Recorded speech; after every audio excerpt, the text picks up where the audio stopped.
రాజకీయాలలో ఎప్పుడు కూడా కలిసి వాళ్ళు ట్రేడ్ యూనియన్ యాక్టివిటీస్ చేసేవారు. సో ఈరోజు వచ్చి అంజయ్ గారిని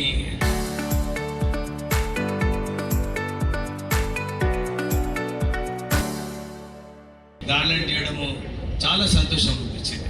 పోయిన మే 1 రోజు కూడా సంజీవ్ రెడ్డి గారితో కలిసినప్పుడు మా నాన్నగారు, ఎందుకంటే వాళ్ళందరూ కలిసి ట్రేడ్ యూనియన్ కార్మికుల గురించి కొట్లాడారు.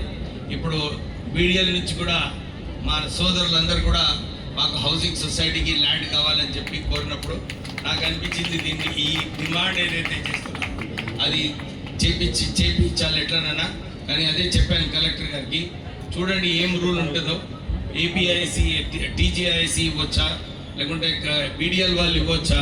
ఎందుకంటే అంజిరెడ్డి గారు చెప్పాను, ఈ సెంట్రల్ మట్టుకి లోకల్ వాళ్ళ భూములు చాలా ఎక్కువ తీసుకుంటారు. ఎప్పుడు రాష్ట్ర ప్రభుత్వం నుంచి 100 ఎకరాలు అవసరం ఉంటే 200 ఎకరాలు తీసుకుంటారు.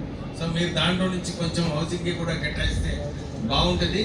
ఇంకొక విజ్ఞప్తి మీకు, ఎందుకంటే ఈ కార్పొరేట్ సోషల్ రెస్పాన్సిబిలిటీ ఏదైతే ఉన్నదో ఈ సెంట్రల్ గవర్నమెంట్ అండర్టేకింగ్స్ అన్నీ కూడా ఇక్కడ ఇప్పుడే ఈ రోడ్ ఏదైతే విశాఖ రోడ్ నుంచి శంకర్పల్లి పోతుందో, నేను 1985లో ఈ పటంచెరులో యలమల గ్రామంలో అక్కడ విశాఖ ఫ్యాక్టరీ పెట్టినప్పుడు రోడ్డు లేకుండే.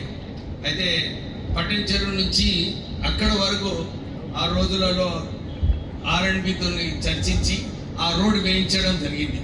నాకు ఈరోజు 8.5 కోట్లతోనే ఇంకా శంకర్పల్లికి పోతుందంటే చాలా సంతోషంగా ఉంది. ఎందుకంటే ఆ రోజులలో లేకుండే శంకర్పల్లికి లింక్ అక్కడ నుంచి మళ్ళీ నాగులపల్లి నుంచి అన్నా లేకుంటే మళ్ళీ పటంచెరు వచ్చి శంకర్పల్లి పోతుంటే.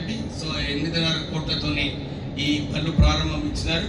ఇప్పుడే మా చైర్పర్సన్ గారు చెప్పినట్టు రేవంత్ రెడ్డి గారి ప్రభుత్వము, కాంగ్రెస్ పార్టీ ఏదైతే ప్రజాపాలన అని చెప్పి అన్ని ప్రజలకు మేలు అయ్యే కార్యక్రమాలు ఏదైతే తీసుకున్నారో 200 యూనిట్లైనా కానీ ఇప్పుడే ఇందిరమ్మ హౌసింగ్ రోడ్డు 8,30,00,000తోనే భూమి పూజ ఇప్పుడే చేయడం జరిగింది మంత్రివారి చేతుల మీదుగా.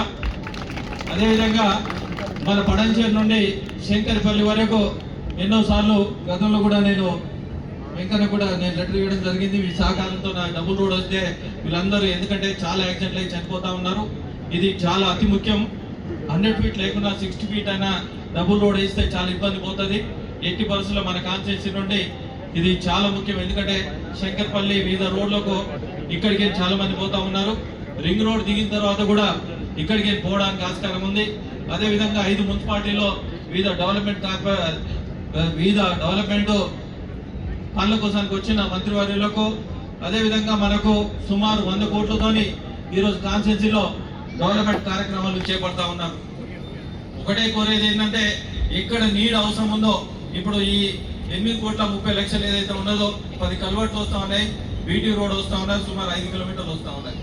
పడంచేరు నుండి కంచర్లగూడెం నుండి విశాఖ మీదకి పోతా ఉన్నది. ఎప్పుడైనా సర్వీస్ రోడ్తో పాటు ఆల్టర్నేట్ రోడ్ కూడా తీసుకుంటే మనకి ఇబ్బందులు పోవడానికి ఆస్కారం ఉంటుంది. అధికారులు కానీ మరి ఇప్పుడున్న ప్రభుత్వ యంత్రాంగం మొత్తం కూడా ప్రజల మధ్యలో ఉంటూ ప్రజల సేవ చేస్తూ ముందుకెళ్తుంది. మరి ఇప్పుడే మరి సర్పంచ్ అడిగిన ఎంత పెద్ద రోడ్డు కావాలి, మాకు చాలా అవసరం ఉందని తప్పకుండా మరి మన మంత్రివర్యులు ఉన్నారు. ముఖ్యంగా ఇక్కడ మహిళలు ఎక్కువ ఉన్నారు. ఈ రోజానికి మరి ముఖ్యమంత్రి గారు మొట్టమొదటి అమలుపరిచినది బస్సు ఫ్రీ చేయడం జరిగింది. ఇలాంటి అవకాశాలు మరి నిన్ననే కూడా గ్రూప్లో ఉన్న మహిళలందరూ కూడా 30 టెస్టులు చేసి వాళ్ళకి ఏమైనా సమస్య ఉంటే, హెల్త్ విషయంలో ఏమైనా ఉంటే వాళ్ళకు తగిన హాస్పిటల్ తీసుకొచ్చి వాళ్ళకు ట్రీట్మెంట్ ఇవ్వడం జరుగుతుంది, మందులు ఇవ్వడం కూడా జరుగుతుంది. మరి ఎందుకంటే ఈరోజు మహిళలు కూడా పెట్టేసి భర్తకు పిల్లలకు తన కడుపు కాల్చుకుంటుంది. కాబట్టి ఈరోజు ముఖ్యమంత్రి రేవంత్ రెడ్డి గారు అన్న ఒక ధైర్యం మహిళలకు ఇస్తూ ముందు తీసుకుపోతున్నారు. చాలా సంతోషం. మరి ఇంకా ముందు కూడా చాలా మనకు ప్రభుత్వం తరఫున రావడం జరిగింది. రేషన్ కార్డులు కావండి, ఇందిరమ్మ